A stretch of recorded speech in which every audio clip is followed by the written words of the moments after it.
tegoon naa la nit ku baax li ma doon def yëpp yow yaa tax yàgg naa tëdd nga tere ma nelaw lim gënoon a bëgg mooy toog ak yow.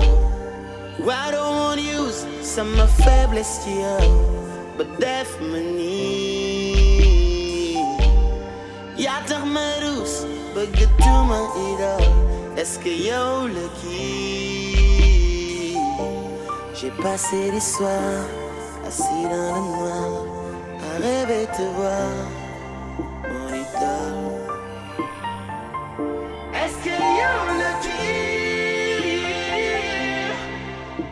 Idole, idole, no time to death, idole, c'est le idole, idole, idole. Est-ce que yow la kii. C'est le idole, no time to death, idole, idole, no time to death, idole,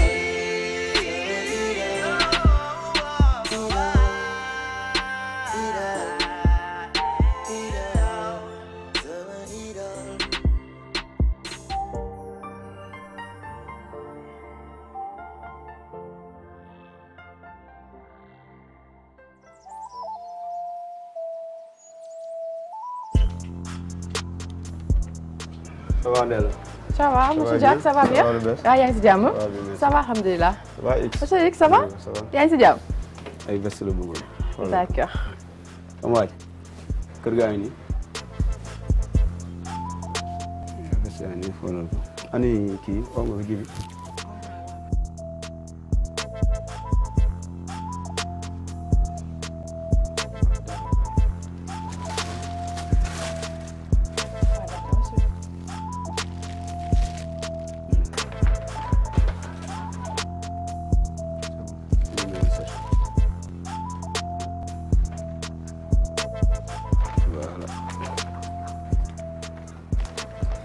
Au revoir. waaw au revoir dinaa la envoyer message. jaajëf. allez au revoir ah. ba pare après nga.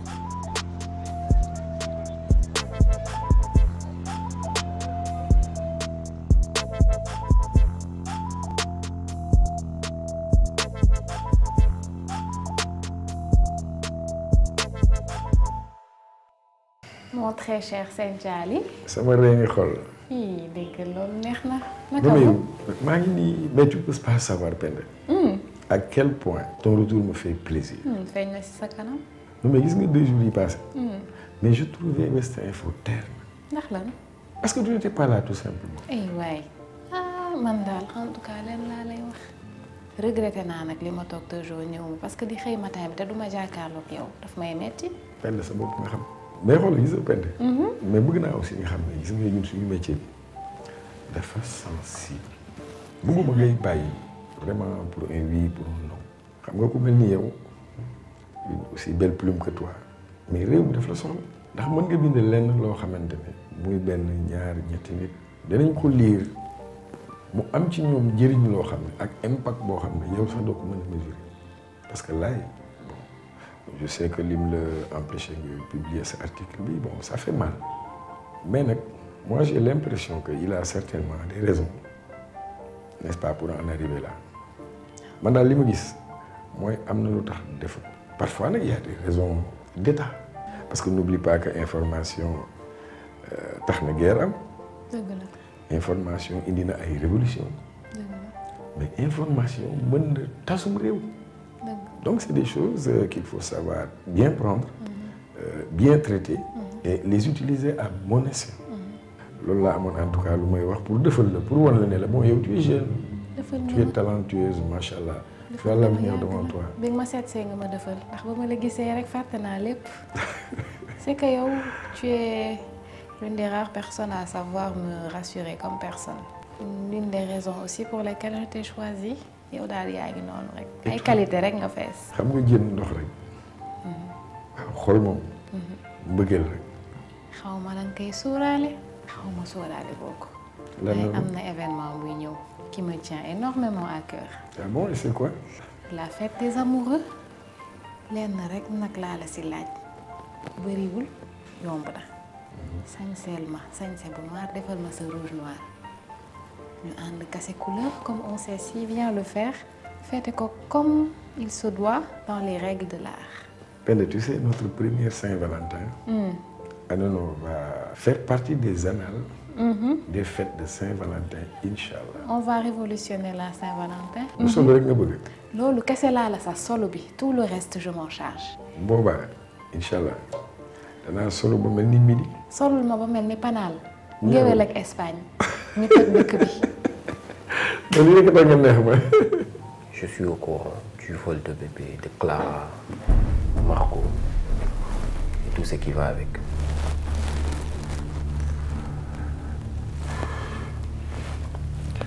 Vous savez, M. Fall, ce n'est pas vraiment ce que vous croyez. Je ne suis pas là pour vous juger. Sous la neige, ça telle famille bien ça m'est égal. C'est pas ça mon problème. C'est Clara mon problème. Mais tout d'abord, dis-moi, fan que j'ai les bébés. Vraiment, je ne préfère pas.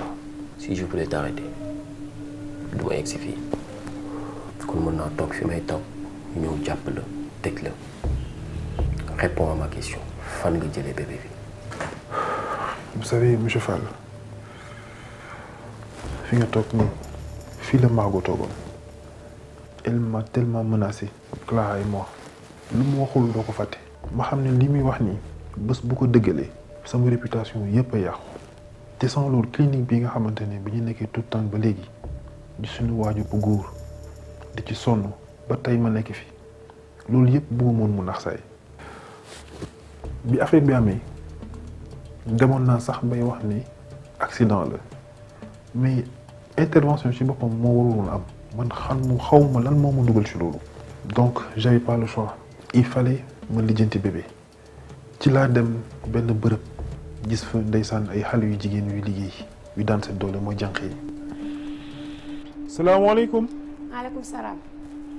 kookal la. man la soxna si na ngeen def. ça va. ça va na ngeen yendoo. ça va mbaa jàmm rek. jàmm rek. alhamdulilah.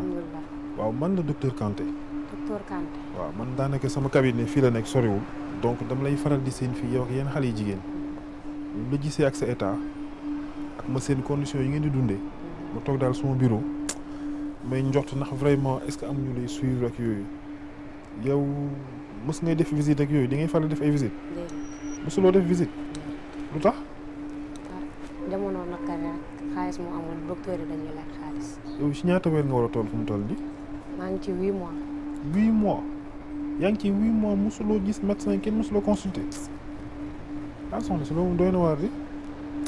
kon de wax dëgg yàlla sama njort naxuma kon ndax vraiment dama lay romb mais ci anam yi mu la gisee daal sama yaram xaw a daw waaw man daal sincèrement ma ne woon naa ñëw waxtaan ak yow pour xool ndax am nga ku la jël en charge mais moom papa ji fu mu ne fu mu doon liggéeyee jëkkëru patron bi moo ko sàkku maanaam daf ko violé ba pare patron bi dàq ko ab ci laa ko laaj ndax dafa bëgg a téye bébé bi wala mais xamul woon nu muy def ndax xam nga jànq yi d'habitude bu ñu ñëwee bu liggéey si dellu dëkk ba ak bébé dafay nekk gàcc ci ñoom ne ko man daal mun naa ko dimbali comme te médecin la assisté ko man mun naa la dimbali te yàlla rek a tax nag jël la en charge toppatoo la ba ni ngay muccee ci jàmm. yow kese fi ne. ana ñi may faral di seen ngay nekkal. dañoo liggéey. ah soxna si toog yow kese ci état bi nii est-ce que wóor na. waaw baax na léegi xam ni ñuy def man dinaa fi ñëwaat beneen fan fekk ñi nga nekkal ñëw moo waxtaan ak ñoom dalal seen xel. après ñu ànd ñu dem sama cabinet su ko defee dinaa la toppatoo foofu bu baax incha allah. ba finalement sax il a accouché par césarienne. donc bi mu nekkee ci chambre di nelaw ci la ñu jël bébé bi mu yeewoon nag c'était très dur mais dama ko gëmloo ne xale bi mort-né la c'est ça. Quelle histoire. Docteur Kanté, je veux que tu neutralises Clara. bu fekkee ne Clara moom ne vous inquiétez pas. Clara dafa ñëw ci Margot bëgg récupérer bébé bi. Clara. Oui. mais Clara xam ne li ci nekk lu tax muy def loolu. Apparemment elle a des remords te man loolu mu bëgg def ça ne m'arrange pas. mais man sama jëm bopp arrangé wu ma. En tout cas parle avec elle Et rassure-moi qu'elle ferme sa bouche. Monsieur Fall, ne vous inquiétez pas. À très bientôt. À bientôt, monsieur Fall. Nous nous reverrons. Inch'Allah.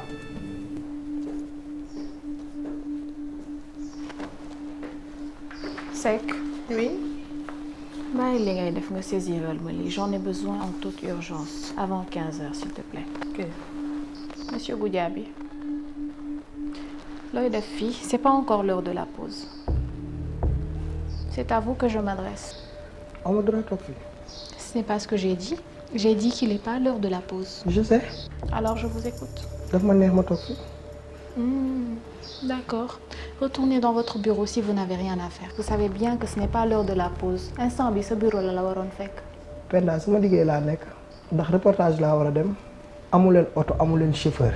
ma war a liggéey war a toog fii xaar Tafa pour mu ñëw déposer ma ak motoom pour ma dem defal leen ITV boobu su fekkee nag aw ma droit toog fii xaar Tafa ma génn ci mbedd mi dem xaare ko foofu. J'ai jamais dit que vous aviez pas le droit d'être ici dama ne sa heure liggéey sa bureau la war a fekk pas fii fii bureau mademoiselle Seck la. ndax dama amul droit toog fii.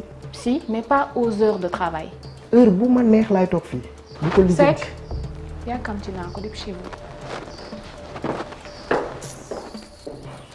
kii dafa soof mi mel ni garabu ñu dem ko politique nii fi ñu ko jàpp ni continuer nag moom ni ful la rek. seen xol dina sedd. ful la kese. problème am mooy dafa fàtte ni la woon wëni na. dafa woon ni carrément. maa ndeysaan koy wàññi ba mu dellu point mort. xamu ko fooratul. fi mu nekk nii xamul ni fi mu nekk nii xoolal kenn considéré wu ko fi. Oui, docteur. Assieds-toi. Il faut que tu laisses Margot tranquille. Quoi? Margot, elle a osé venir ici. Clara, toogal. Ce n'est pas important. Écoute-moi. Mais lan laay déglu. Je ne suis plus dans vos trucs là. Mais docteur, yow ak Margot, est-ce que am ngeen xol? Je ne dors plus. Je ne mange plus à ma faim. Je fais semblant de vivre, mais je ne vis pas. Sachez que je suis prête à aller en prison. Parce que c'est tout ce que je mérite. Clara, calme-toi. Tu sais, on vit la même situation. Cela Il ne m'étonnerait se énormément. passe pas un jour sans que l'image de cette pauvre petite fille me revienne. Et crois-moi quand je te dis que tu as rendu service à cet enfant. Mais quel genre de service? Yow est-ce que xam nga xale bi fa laa ko jëlee? Fan. ak ci yan condition laa ko jëlee? Et vous croyez que c'est important? xale bi yaay bi doon liggéey ci benn kër jànq la woon dañ ko ëmbal. Cet enfant, c'est le fruit d'un viol. Ce n'est pas une raison pour retirer un enfant de sa mère. xam nga le pire dans tout ça et c'est malheureux parce que da nga nekk jànq ñëw di liggéey ci benn kër nga am patron bu ñàkk fayda ëmbal la ba pare te amoo foo koy waxee. benn mënuloo ko topp ndax amuloo moyen yoo ko toppee ñaareel bi suivi médical yi nekk leneen. Donc la maman ne voulait pas entendre parler de cet enfant. C'est pour ça ma def loolu. Crois-moi quand je te dis que Margot est notre meilleure solution. Fatick doo toog. tooguma Margot ana xale bi. toogal nga def relax nga jël sa temps nga naan man a xale. est-ce que yaa ngi dégg lu fi jar toog jox ma doom ma dem kay jarul toog lan nga may toog loowee pour lan. tey nga préparé nga bébé bi waaw wala déet. toogal dama lay expliquer. Fatick doo toog ci lal bi moo gën a confortable. man maa toogul sa lal waxal li ngay wax yow laay dégg danga jox ma bébé bi damay dem. ah yaa ñàkk kersa.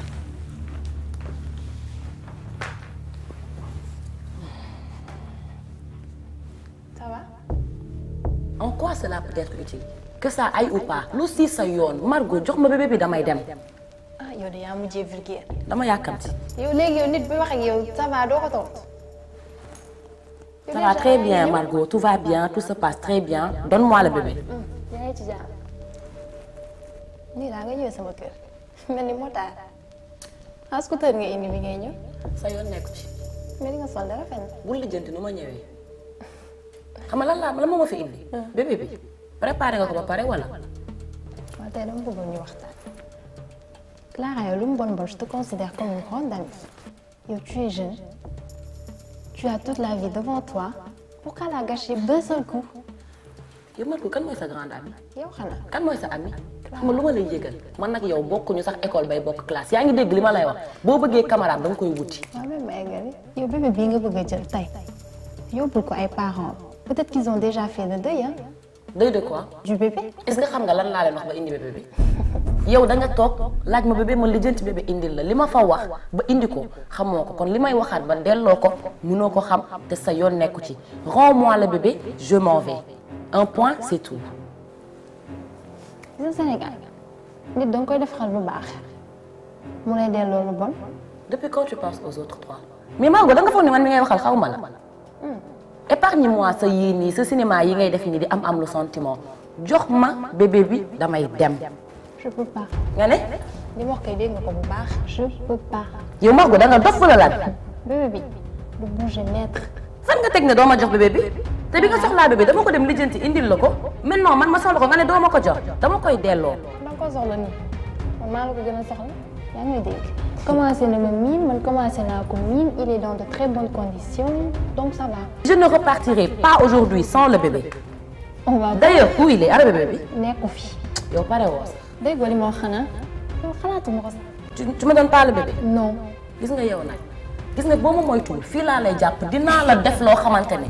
Clara dóor ma dootoo dóorati kenn. wax nga dëgg sax yow bu ma la laalee sax waddal ko waxuma la yàq ko dama koy waddal parce que yow de yow bu ma la doon dóor xaw ma sax fan laay commencé ci. Clara li nga wax ni yëpp je m'en fous. génn sama kër. Margot doo ma jox bébé bi ba ma ñëwaat.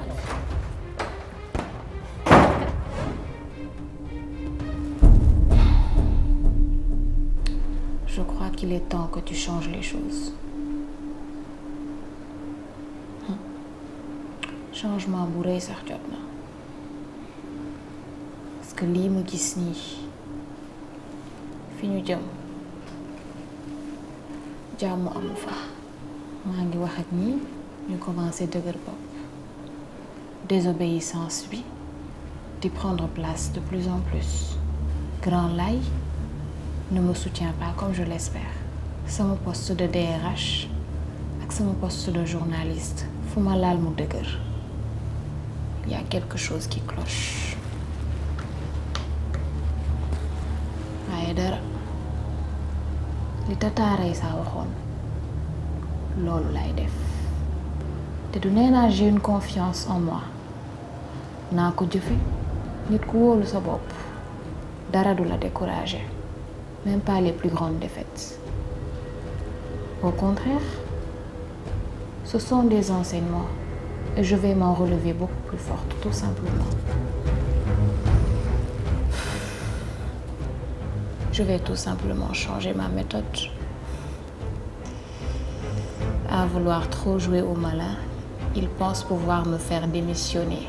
Vous me connaissez très mal. Et comme un dëgër bopp. tey nag laa leen koy won te da ngeen di dëgërlu je vais vous caresser dans le sens du poil tout simplement ba keroog may am li ma bëgg je vais vous attacher un fil au bout du nez fu ma leen bëgg yóbbu leen fa loolu ngeen si mën dara parce que c'est moi Penda et j'atteins toujours mes objectifs. Bizarre, c'est la première fois que je vous vois avec une autre couleur. C'est normal, je savais que je venais.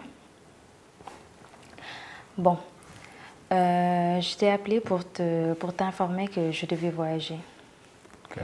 Donc, je te confie la maison ainsi que les bureaux. D'accord. Voilà. Moi, je pensais d'ailleurs que tu n'allais pas venir. Je suis là. Ça tombe bien. Tu sais, depuis que mon mari est décédé, je n'avais jamais rencontré une personne qui serait à la hauteur. Donc, depuis que j'ai rencontré cette personne, j'ai décidé cette fois-ci, là je te parle plus de géniteur Malik, mais je voudrais que tu sois mon mari. Que quoi? Oui, tu m'as bien entendu. Je voudrais que tu sois mon mari. Oui. Tu es un homme, tu me plais bien, pourquoi pas officialiser? Attendez, je comprends pas. De toute façon, je sais que tu es assez surpris. Mais t'inquiète pas, je comprends ta réaction. Et concernant Rama, je sais ce qui se passe. Rama? C'est juste une collègue, c'est maman. Cela ne m'intéresse pas. Je connais bien Rama. C'est une concurrente de taille. Elle a l'habitude, hein. C'est juste un fantasme de jeune fille, donc ça va. Rama, mon homme, là, je te parle de toi et moi. On est d'accord? Je voyage car j'ai des problèmes de santé. À mon retour, j'aimerais qu'on se marie. Donc tu as du temps pour réfléchir. Si tu n'as plus rien à dire, Malik, c'était tout.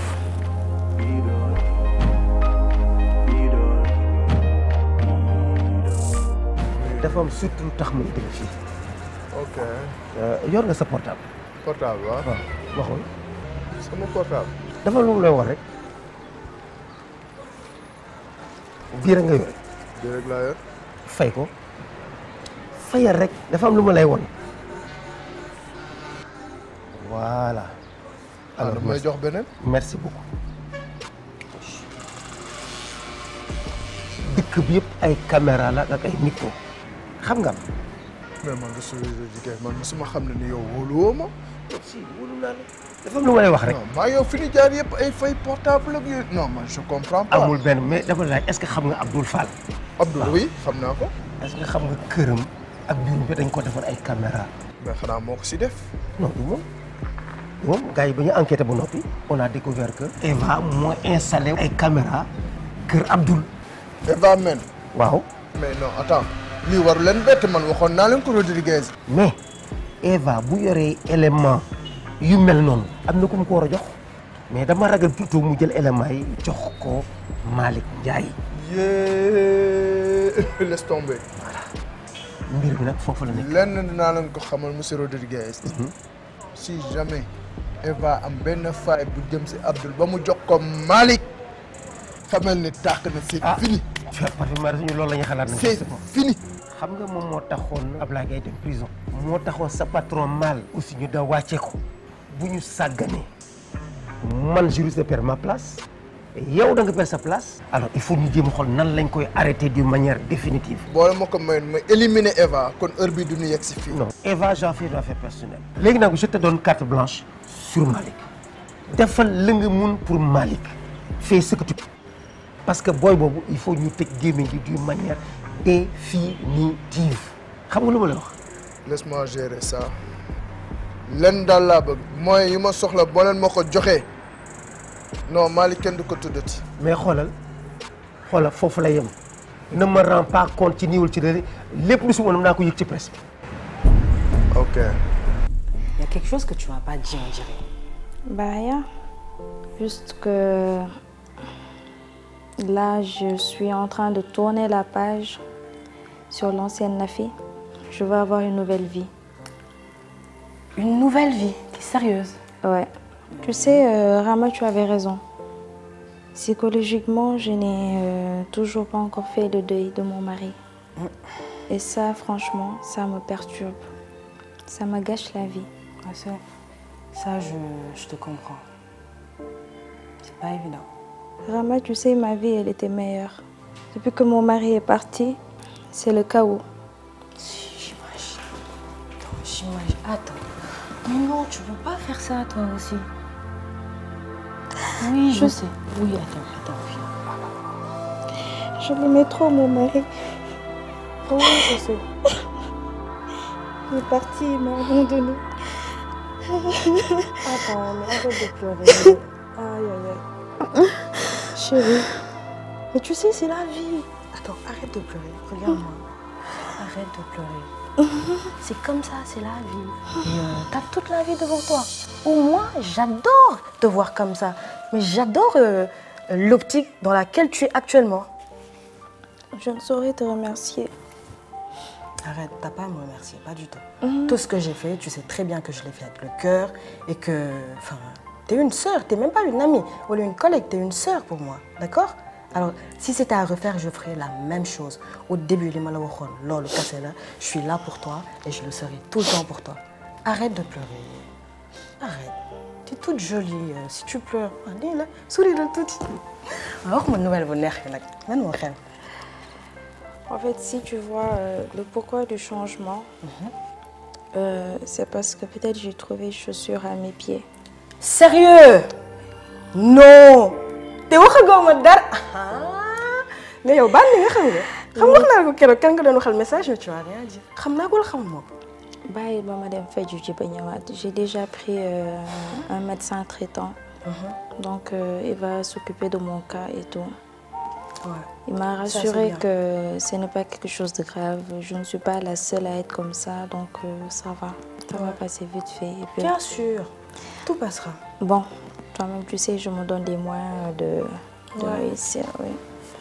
J'imagine. Alors, ceci étant dit, la semaine prochaine, je voyage. Alors, je te remettrai les clés tout à l'heure en partant. D'accord. Supervise pour moi, s'il te plaît, le boulot. Je vais faire ce que je fais à chaque fois. Je compte sur toi, ma fidèle alliée. Oh, mais je suis trop... Viens dans mes bras. Je suis trop contente. Ça va. mun naa damaa bëggoon ñu waxtaan. lenn naa la ko yëgal. Ne viens pas me raconter des conneries. tàmm nga ko. à chaque fois ngay dugg lu sa yoon nekk ak di nettali. ça je ne veux pas, je t'avertis tout de suite. Tata, rassure-toi. Man bu ma fi ñëwee ne la dama laa soxla samay waxu bopp moo ma fi indi. ah waa ba léegi kooku moom je t'ai averti. En fait, c'est à propos de Amar. alhamdulilah mbokk mi dañuy yónnee. boobu ba léegi maa ngi laa déglu. Tata, fi benn mbokk ñëw fi. lu xew. En réalité man maa changé avis. xaaral ma toogaat bu baax. yow yàlla. Amar daal xool naa ba xool mais bëgguma ko. Tu te rends compte de ce que tu viens de me dire? Hein? Tas yaakaar. Ay Tata bu ko tuddee noonu. ah keñ. yaa quoi da nga gis keneen. ah looy rek da nga gis keneen rek nga reetaan. y a quelque chose alors. Y a rien. retour de veste bi lan la. qu'est-ce qu'il y a? bëgguma ko te comme li nga ma waxoon rek sëy du benn fan du ñaari fan. J'ai pas envie de m'engager et qu'après ça tourne. C'est vrai que sëy du benn fan du ñaari fan. C'est pour toute une éternité. waaye nag yow yaa ko nangu woon kenn forcé wu la. bi nga xamee ne bëgguloo ko. il fallait pas commencer. heureusement que tu as été sincère. sincérité bi moo gën. bàyyi leen soo leen gisee nit ku jógee fële ñëw wala mu nekkoon fi ngeen nekk fi nga ne da ngay sëy ak moom ndax lan calcul sëy du calcul. c'est de l'amour fraternité d'abord. ngeen ànd nekk des amis boo ko mënul nangul mieux vaut s'en arrêter là. man nag li tax nga dellu gannaaw moo ma jaaxal. waa léegi man nan laa ko koy waxee. tu prends tes responsabilités. les yeux dans les yeux. tu lui dis ce qu'il y a. tu prends tes responsabilités lan la di yaa ko sombi woon na nga ko naan dégg nga de. d'accord comme bëgguloo ma wax nag kan la man duma sa bàjjen duma sa xarit. waaw je te dirai au moment venu. maa ngi lay déglu. nit ñi dañuy jaawale bëggeel ak nobel sopp ak miin nit ki mën nga ko miin doo ko sopp doo ko bëgg te doo ko nopp nit ko bu la nobee sëy yow rek lay xalaat ndax nopp c'est l'amour pour ceux qui ne savent pas bëgg c'est universel mën nga bëgg sa baay tu peux aimer tes amis. Tu peux aimer ton enfant, tu peux aimer une personne de manière générale. bi gën a wóor mooy ngon nopp daal di miin loolu moo gën a am yaqin moo gën a am yëg-yëg moo gën a vivante waaye nit ki bu la nee dama laa nopp da lay nax lam la nobee bu ci jotee nga ñàkk ki la bëgg nag mën na laa bëgg te mbëggeel la jiitu ci loolu yëpp mbëggeel du màggat mbëggeel du màggat ndax nit lu màggat mbëggeel leen gën a dëgër ndax da ciy mooy ce qui favorise les divorces c'est la vie à part vivre dans les appartements mbëggeel léegi dox dajal kenn seetlootul kenn xoolatul kenn léeg-léeg waajur yi ju dugal na ci sëy woo xam ne intérêt ko lal xool ñu ku la yërëm waaye ku la mën a yor la ñuy xool fekk yërmande ci jiitu bëgg naa la jaru xulo ndax naan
bët gisatul làmmiñ waxatul sentiment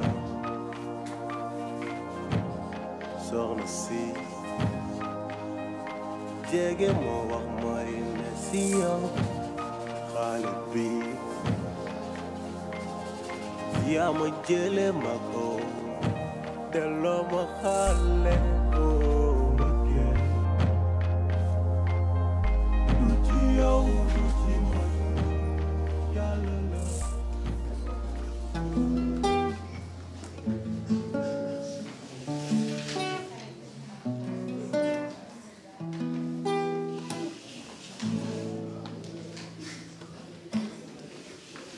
I don't wanna make you cry. You don't understand but try. Ay ndax lii du sama sago. Xam nga ni seetaane ma ëpp doole. I don't wanna make you cry. You don't understand but try. Ay ndax lii rëccu naa ko. Sa copine bu tooy bi moo ñu boole.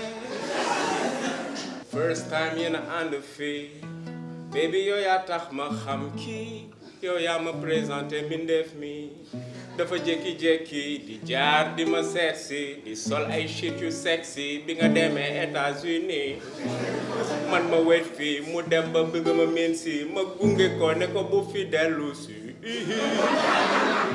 benn samedi mu ne ma nañu baali man ma jàpp rek ni boy di mooy sa meilleur ami ñu dem Almadi fecc ba xaaju guddi ma nekkoon nañu ñibbi mu ne ma des na tuuti ñuy fecc fan yi mu kott ma ci boîte bi xër ma xet bu neex gi ba mënatuma nooyi mu ne ma baby yàgg naa xaar bis bi xool ma bët cu ngande yi rek ñu dee ko ci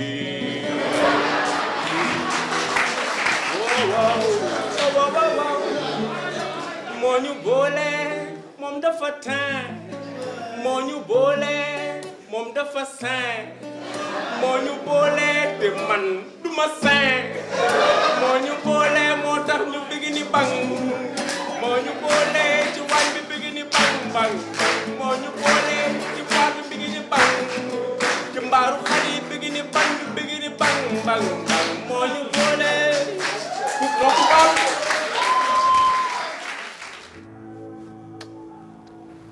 non mais cat gaaw na non cat nag dafa gaaw ah mais Saint-Valentin bi mais non ba ñu def rouge noir fii jagari jagari fleur yi yooyu oh ndeysaan mais dem resto toog def façon jàkkal oh xoolal tey fi mu ma nar a fekk rek non daf ma fekk ma ci ay ngir yoo xamante ni waxuma dala pénitencier yi nga ñaaw takk façon yoo xam kenn xamut lu ñuy nduru te man sama rab góor rek la bañ ah yow xam nga tey bu ma amoon million ah vraiment wala sax ma am sax 316 sax c'est bon waaye Carole nag laa ilaaha illallah waaye nag bu ma amoon Eva noo ba mu mbéj ma mbéju Saint-Valentin non jar na sax ma wàcc ngay jar na ko waaye nag fi mu toll nii xam naa ni moom c'est dommage quoi fi mu toll nii moom bañu ma dara billaahi mongol sax bu mu ko amoon baax na nu mongol bi men baax na ci Saint-Valentin bi toog def table jàkkaarloo ak moom ne ko mongol lisaan ah doo dina rafet ñàkk pexe-pexe la billaahi mu dal neexul ba neexul mii damaa dëgg liggéeyu jàmbur quoi waaw ma jéem a neexal pénitencier rek ñu jéem a wëral benn mongol wala dara rek ba tey tàng na wallaahi lii. Mais franchement, tu m'as bluffé. Xaw ma ni woon mën nga lii. Tout de suite sur scène, Tonton Scène.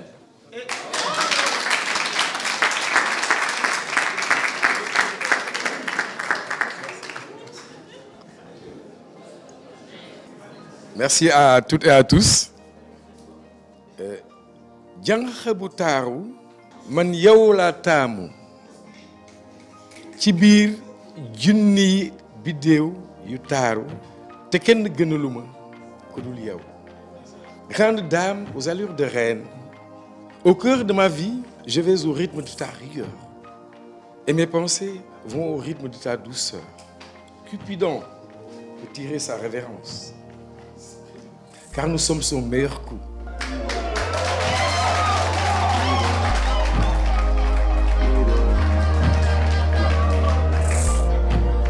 sa leeraayu taar bi mi ngi mel ni leeraayu weer wi ci biir guddi gi ndax dara daxul njaxasoo maanaam ñuul ak xees. Merci. Merci beaucoup.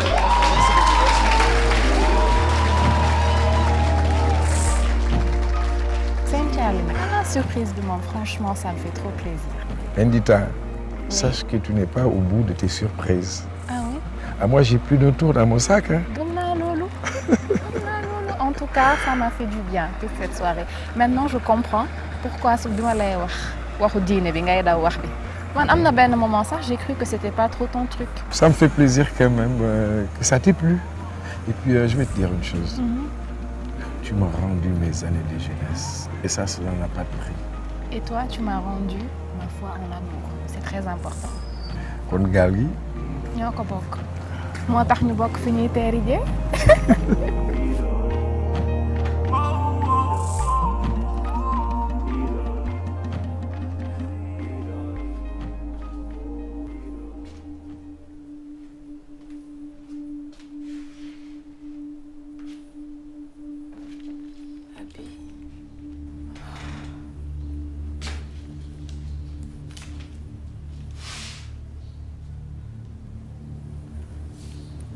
J'espère que tu seras heureux, mon frère.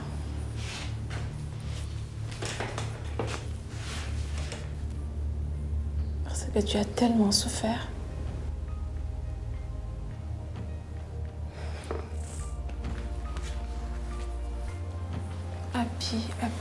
Abby. Tu es tellement mignonne. Je t'aime bien, mais t'as pas intérêt à faire souffrir, mon frère. Si tu le fais, je te ferai la peau.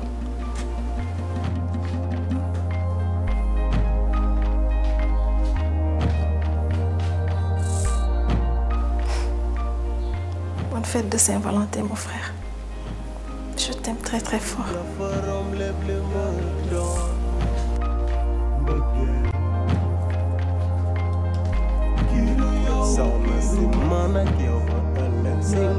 dem la gis bëgg la phénomène nag bëggeel dëgg la te du fen nag soxna si boo dee jël ma tëdd pen nag poésie sama pen nag pinceau Picasso vraie couleur no lasso poésie peinture soxna si mbëggeel bu amul mesure amul kenn ku mel ni yow parce que yow mi yow dara doo ko coow bàyyil noonu yow xaaji nañu mbow caravane bi ñëw ñin ñi gën a blow bàyyil leen ñu coow mbëggeelu idole la bëgg ñu jox leen ñoom ñëpp ñu xool ay ca wax leen soxna si maak yow fu ñu neex yox la oh oh mbëggeelu dëgg la